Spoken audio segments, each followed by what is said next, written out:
Hello बच्चों, कैसे हैं आप लोग। उम्मीद है आप सब लोग अच्छे होंगे।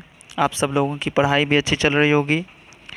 आप सभी का स्वागत है हमारे चैनल फैज़ जाफरी लर्निंग जोन में। यहाँ पर आपको हर तरह की इन्फॉर्मेटिव वीडियोस, एजुकेशनल वीडियोस हर रोज़ मिलती रहेंगी। इसलिए अगर आपने अभी तक मेरा चैनल सब्सक्राइब नहीं किया है तो चैनल को ज़रूर सब्सक्राइब कर लें, बेल आइकन को ज़रूर प्रेस कर लीजिएगा। आज की वीडियो में हम लोग क्लास 10th के हिस्ट्री बुक से चैप्टर नंबर फर्स्ट, इसका नाम है the rise of nationalism in Europe, पढ़ेंगे। इसको लाइन बाय लाइन में पढ़ाऊँगा, आप लोग भी ध्यान से देखिएगा। सभी की बुक में ये फर्स्ट पेज में ये फिगर बना हुआ है, ये तस्वीर बनी हुई है। ये तस्वीर क्या है, इसमें क्या बताया गया है और ये तस्वीर यहाँ पर क्यों दी गई है, इसमें क्या समझाया जा रहा है, वो सारी चीज़ अभी हम लोग लाइन बाय लाइन जो भी पेज में लिखा हुआ है वो सब कुछ हम लोग समझेंगे। तो आइए वीडियो को शुरू करते हैं। वीडियो अगर पसंद आए तो लाइक और शेयर ज़रूर कर दीजिएगा। अगर कोई चीज़ नहीं समझ में आए तो डाउट कमेंट ज़रूर कीजिएगा। तो आइए शुरू करते हैं। देखिए फर्स्ट लाइन में लिखा हुआ है इन 1848 1848 में फ्रेडरिक सोरियो ए फ्रेंच आर्टिस्ट, जो कि एक फ्रांस के रहने वाले थे, French artist, prepared a series of 4 prints visualizing his dream of a world made up of democratic and social republics as he called them।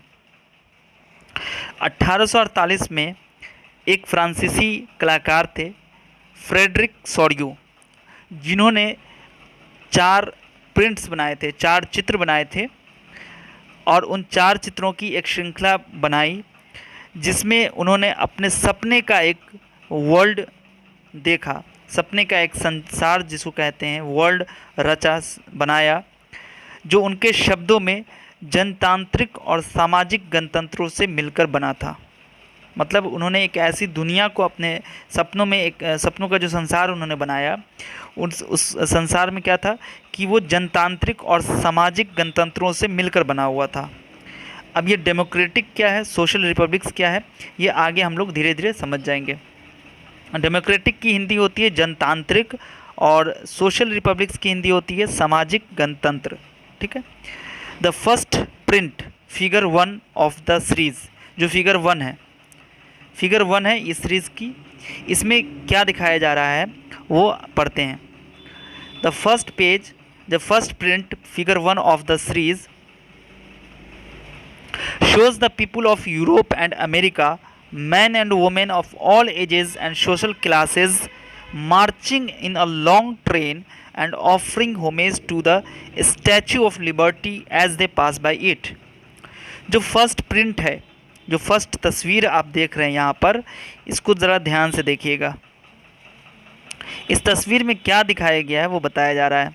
इस तस्वीर में जो पहली चित्र है, ये चित्र को देखिए, इसमें दिखाया गया कि यूरोप और अमेरिका के लोग, जो ये तस्वीर है इसमें यूरोप और अमेरिका के लोग दिखाए गए हैं, जितने भी एज के हैं, सभी उम्र के, सामाजिक वर्गों के जो भी मर्द औरत हैं, एक लंबी कतार में जो स्टैचू ऑफ लिबर्टी है, स्वतंत्रता की प्रतिमा जिसको बोलेंगे, उसकी वंदना करते हुए जा रहे हैं।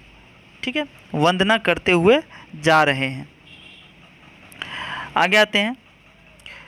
As you would recall, artist of the time of the French revolution personified liberty as a female figure. आपको याद होगा कि जो फ्रांसीसी क्रांति के दौरान जो आर्टिस्ट हुआ करते थे, जो कलाकार थे, उन्होंने स्वतंत्रता को महिला का रूप प्रदान किया था। ठीक है, महिला का रूप प्रदान किया था। उसके बाद क्या कहता है, Here you can recognize the torch of enlightenment she bears in one hand and the charter of the rights of man in the other। यहाँ पर आपको जो आप यहाँ पर देखेंगे, यहाँ भी आपको लगेगा कि जो इनलाइटमेंट की जो टॉर्च ऑफ इनलाइटमेंट है, मतलब ज्ञानोदय की जो मशाल है, वो आप पहचान सकते हैं, जो उसके एक हाथ में है और दूसरे में मनुष्य के अधिकारों का घोषणा पत्र, मतलब चार्टर है। On the earth in the foreground of the image lie the shattered remain of the symbols of absolutist institutions और ज़मीन के ऊपर जो फॉरग्राउंड है, मतलब तस्वीर के आगे का हिस्सा जिसको हम लोग फॉरग्राउंड बोलते हैं, तस्वीर के पीछे का हिस्सा जो होता है उसको बैकग्राउंड बोलते हैं, जो आगे है उसको फॉरग्राउंड। तो जो इमेज है उसके फॉरग्राउंड को अगर देखेंगे तो वहाँ पर शटर्ड रिमेन्स जो हैं वो बिखरे पड़े हैं। शटर्ड मतलब होता है जो ध्वस्त हो जाता है, वो अवशेष पड़े हुए हैं। किस चीज़ के हैं? The symbols of absolutist institutions. Absolutist मतलब होता है निरंकुश। अगर हम इसको यहाँ पे देखेंगे जो लिखा हुआ है, यहाँ पर अगर हम लोग देखते हैं इसकी जो मतलब हम लोग को बताया गया यहाँ पर, एब्सोल्यूटिस्ट का मतलब क्या होता है? एब्सोल्यूटिस्ट का मतलब यहाँ पर दिया हुआ है literally a government or system of rule that has no restraint on the power exercised. मतलब एक ऐसी सरकार या शासन, एक ऐसा गवर्नमेंट या सिस्टम, गवर्नमेंट या व्यवस्था यानी कि system of rule. System of rule का मतलब हो गया शासन की व्यवस्था, रूल मतलब होता है शासन। That has no restraint on the power exercised, जिसकी सत्ता पर किसी प्रकार का कोई अंकुश नहीं होता है। ठीक है, no restraint on the power exercised, जो भी पावर है, जो सत्ता है, उसके ऊपर किसी प्रकार का कोई अंकुश नहीं होता है। In the history the term refers to a form of monarchical government that was centralised, militarised and repressive. कह रहा है कि इतिहास में ऐसी राजशाही सरकारों को निरंकुश सरकार कहा जाता था, जो अत्यंत केंद्रीकृत हो, मतलब एक जगह सेंट्रलाइज्ड हो, सैन्य बल पर आधारित हो, मतलब वो अपना काम आर्मी के फोर्स पे करती हो, और दमनकारी सरकार जो होती है उसको हम लोग निरंकुश कहा गया है इतिहास के पन्नों में। ठीक है, आइए फिर देखते हैं आगे क्या लिखा हुआ है। इन सॉरियो, जो सॉरियो हैं, यूटोपियन विजन। यूटोपिया का मतलब क्या होता है? यूटोपिया का मतलब होता है कल्पनादर्श। कल्पनादर्श का मतलब होता है एक लंबा विज़न, जो यहाँ पर देखते हैं, a vision of society that is so ideal that is unlikely to actually exist. एक ऐसे समाज की कल्पना जो इतना आदर्श है कि उसका साकार होना लगभग असंभव होता है। मतलब कुछ ऐसी चीज़, एक ऐसा समाज जो हम सोच लें, जो हम कल्पना करें, जो वास्तव में अगर देखा जाए तो वो होना इम्पॉसिबल है, उसको यूटोपियन कहते हैं, यूटोपिया कहते हैं। ठीक है, तो in Sorrieu utopian vision the peoples of the world are grouped as distinct nation. मतलब ये हुआ कि जो उनका जो सॉरियो की कल्पनादर्श थी, उसमें दुनिया के लोग अलग राष्ट्रों के समूहों में बटे हुए हैं, जिसकी पहचान identified through their flags and national costume. मतलब उनकी पहचान जो है उनके झंडे से और उनके जो राष्ट्रीय पहनावे हैं उससे हो रही है। Leading the procession they pass the statue of liberty are the United States and Switzerland. यानी कि लीडिंग द प्रोसेशन मतलब जुलूस के आगे, they pass the statue of liberty, जो जुलूस का नेतृत्व कर रहा है, लीड कर रहा है जुलूस को, वे pass the statue of liberty, स्वतंत्रता की जो मूर्ति है उससे कहीं आगे, वे पास मतलब वो चला गया, उसके आगे निकल गया है। क्या है? The United State and Switzerland which by this time they are already nation states. कह रहा है कि जो लिबर्टी, स्टैचू ऑफ लिबर्टी है, उसके कहीं आगे इस जुलूस का जो नेतृत्व कर रहे हैं संयुक्त राज्य अमेरिका और स्विट्जरलैंड, जो तब तक क्या है, राष्ट्र राज्य बन चुके हैं। ठीक है, आगे है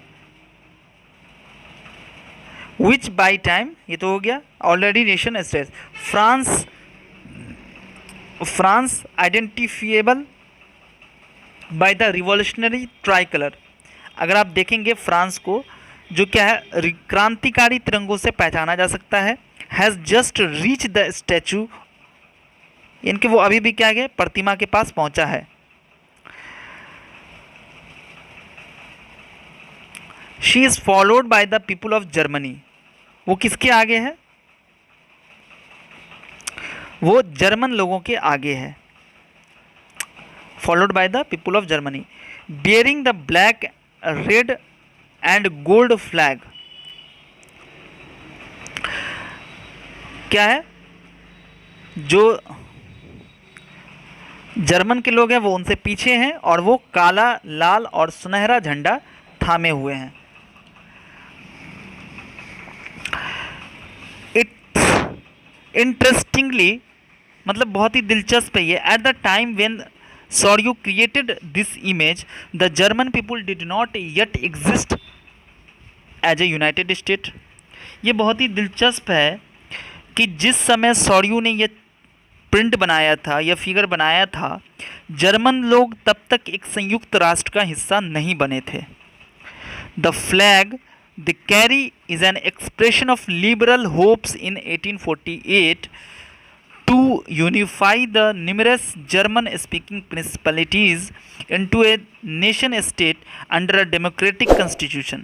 कह रहा है कि जो फ्लैग उन्होंने उठा रखा है वो एक अभिव्यक्ति है, एक एक्सप्रेशन है, expression of liberal hopes in 48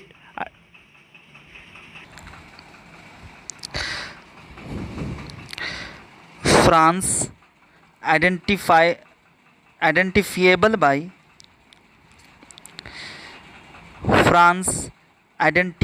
by the revolutionary tricolor has just reached the statue।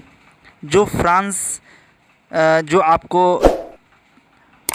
Revolutionary tricolour मतलब जो क्रांतिकारी तिरंगे हैं उससे पहचाना जा सकता है, वो अभी प्रतिमा के पास तुरंत पहुंचा है। She is followed by the peoples of Germany.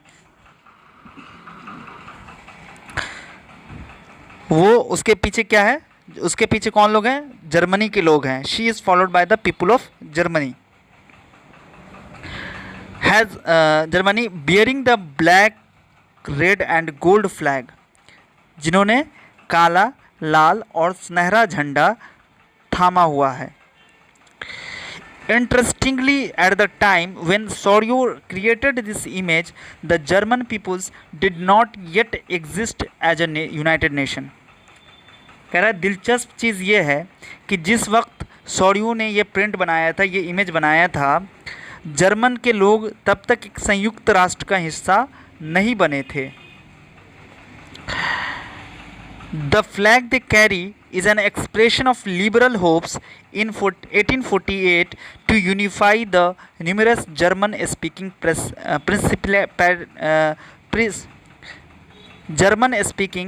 principalities into a nation state under a democratic constitution। कह रहा है कि इन लोगों ने जो झंडा उठाया हुआ है ये उदारवादी उम्मीदों की अभिव्यक्ति है 1848 में। किस चीज़ की, to unify the numerous German speaking principalities into a nation state under democratic constitution. मतलब जो जर्मन भाषी, जो जर्मन बोलने वाले हैं, उनके जो रियासतें हैं, अनगिनत रियासतें हैं, उनको एक राष्ट्र राज्य के रूप में संगठित करना अंडर अ डेमोक्रेटिक कॉन्स्टिट्यूशन।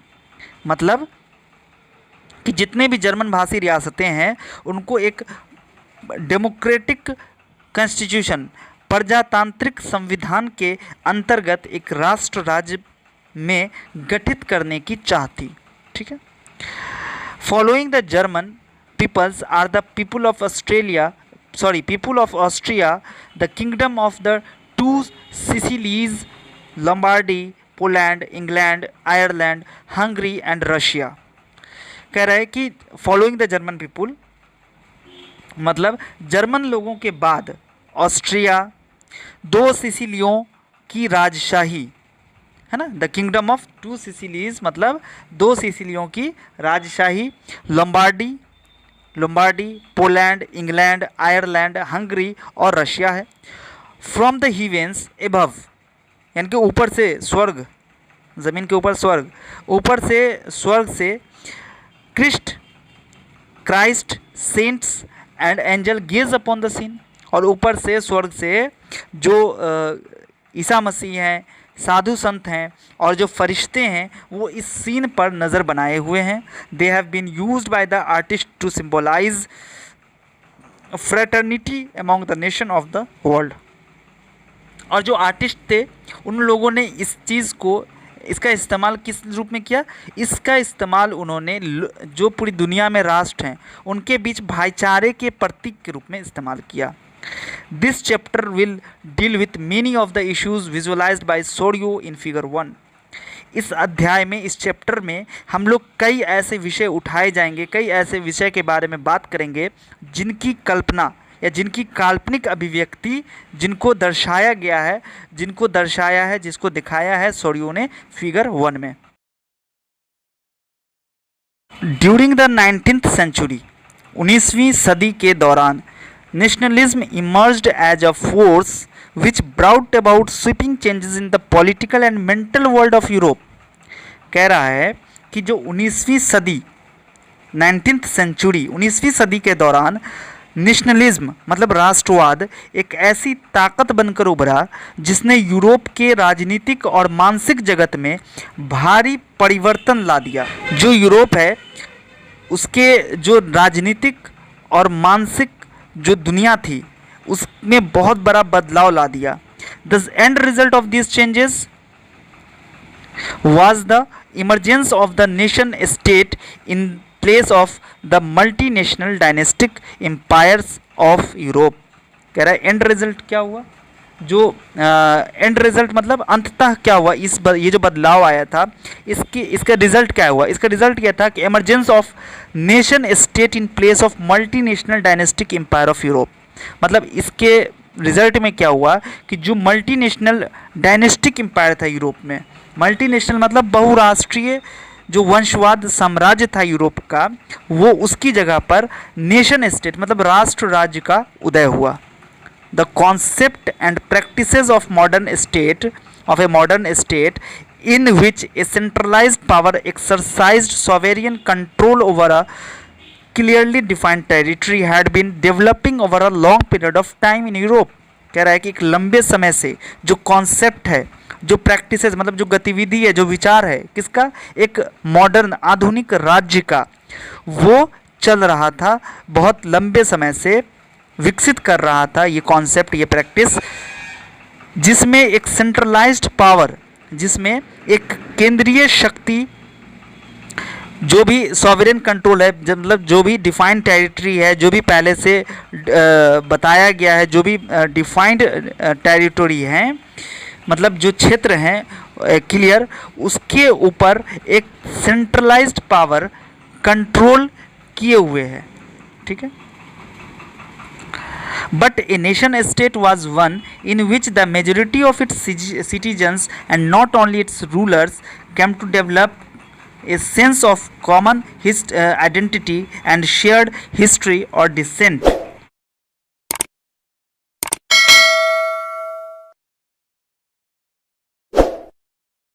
लेकिन राष्ट्र राज्य में न केवल वहाँ के शासक बल्कि वहाँ के जो नागरिक थे, उस नागरिकों में भी अधिकांश नागरिक एक साझा पहचान का भाव और साझा इतिहास या विरासत की भावना थी। जो वहाँ के नागरिक थे, जो वहाँ के कॉमन सिटीजन थे, उनके अंदर भी, जो बहुत सारे नागरिक थे, उनके अंदर भी ये भावना थी। उसके बाद है This commonness did not exist from time immemorial। मतलब जो ये जो भावना आई थी कॉमननेस की, साझा, जो इसकी साझा की जो साझेपन की जो भावना थी, ये अनंत काल से नहीं थी। यह संघर्षों और it was forged through struggles through the actions of leader and common people। ये बहुत सारे संघर्षों और नेताओं तथा आम लोगों की सरगर्मियों से बनी थी। This chapter will look at the diverse processes through which nation states and nationalism came into being in 19th century Europe। और इस अध्याय में जितना भी वो अलग अलग जो प्रोसेस है, जो भी अलग अलग प्रक्रिया है, उन सभी पर रोशनी डाली जाएगी, जिसके तहत 19वीं सदी के यूरोप में राष्ट्र राज्य और राष्ट्रवाद का उदय हुआ था, वो अस्तित्व में आए थे। ये Ernest Renan what is nation, In a lecture delivered at the University of Sorbonne in 1882, the French philosopher Ernest Renan outlined his understanding of what makes a nation. एक लेक्चर दिया था अर्नेस्ट रेनन ने, जो कि एक फ्रेंच के दार्शनिक थे, फिलोसोफर थे। उन्होंने यूनिवर्सिटी ऑफ सॉर्बोन में एक लेक्चर दिया था 1882 में, जिसमें उन्होंने ये समझाया था कि व्हाट इज़ नेशन, मतलब व्हाट मेक्स नेशन, मतलब एक नेशन क्या होता है और नेशन कैसे बनता है। The lecture was subsequently published as a famous essay entitled क्यूएस्ट सी क्यून नेशन, व्हाट इज नेशन। ये फ्रेंच में लिखा हुआ है, इसका मतलब है what is nation. In this essay Renan criticises the notion suggested by others that a nation is formed by a common language, race, religion or territory.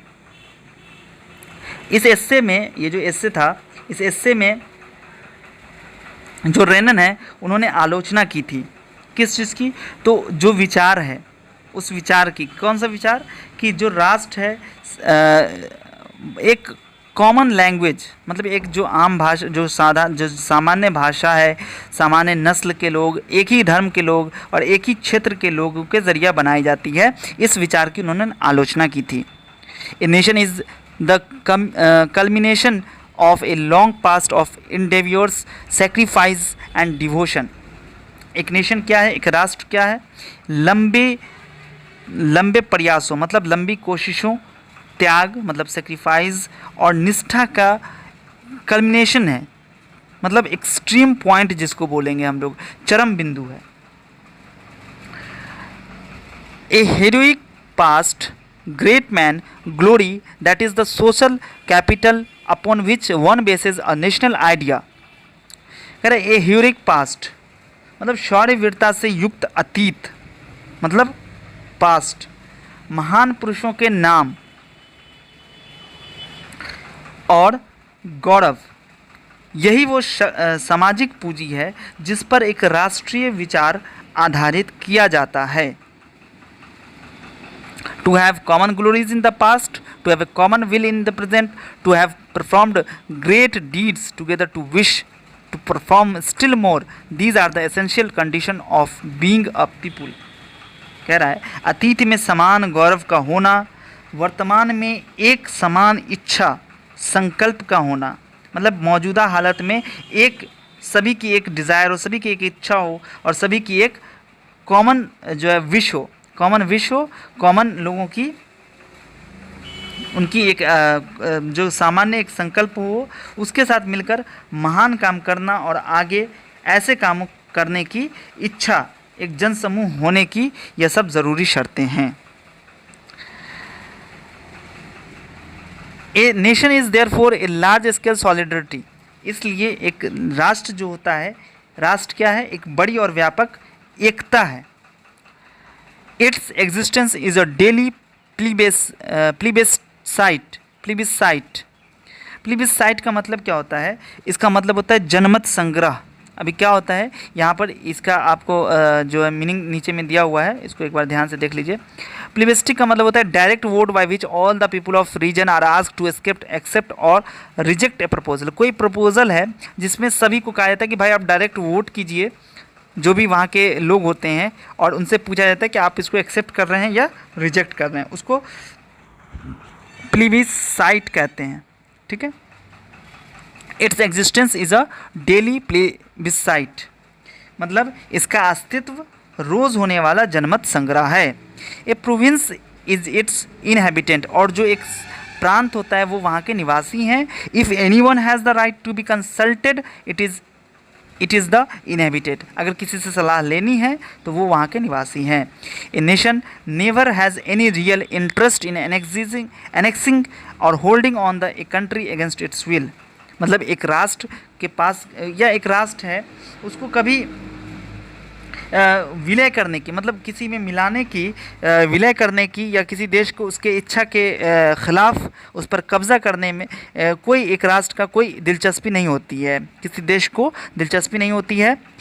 The existence of nation is good thing a necessary event, राष्ट्रों का जो existence है, अस्तित्व है, ये एक अच्छी बात है, बल्कि यह एक ज़रूरत भी है। There existence is a guarantee of liberty which would be lost if the world had only one law and only one master. और इनका जो there existence is a guarantee of liberty, मतलब लिबर्टी का, स्वतंत्रता का एक समझिए कि गारंटी लेता है ये उनका। अगर ये हो हैं तो इससे स्वतंत्रता गारंटी है। और अगर दुनिया में खाली एक ही कानून हो और उसका सिर्फ एक मालिक हो तो जो हमारे पास लिबर्टी है वो गायब हो जाएगी, ये ख़त्म हो जाएगी, स्वतंत्रता जो है छिन जाएगी, स्वतंत्रता का लोप हो जाएगा। तो मैंने यहाँ तक अभी आप लोगों को पढ़ाया। आगे वाले क्लास में जो अगली वीडियो होगी उसमें हम लोग the French revolution and the idea of nation, ये हम लोग पढ़ेंगे, जिसमें हम लोग पढ़ेंगे कि फ्रांसीसी क्रांति और राष्ट्र का जो विचार था वो कैसे आया। फिर हम लोग पढ़ेंगे कि कैसे उदय हुआ राष्ट्रवाद का। ठीक है, तो अगर ये वीडियो आपको पसंद आई है तो कमेंट करके ज़रूर बताइएगा और चैनल को सपोर्ट कीजिए, चैनल को सब्सक्राइब कीजिए, बेल आइकन को प्रेस कीजिए, अपने दोस्तों के साथ इस वीडियो को शेयर कीजिए और वीडियो को पूरा देखिएगा और जो डाउट है उसको कमेंट कीजिए। और तब तक के लिए अपना ख्याल रखिए। वीडियो को कंप्लीट देखने के लिए आप लोगों का बहुत बहुत शुक्रिया।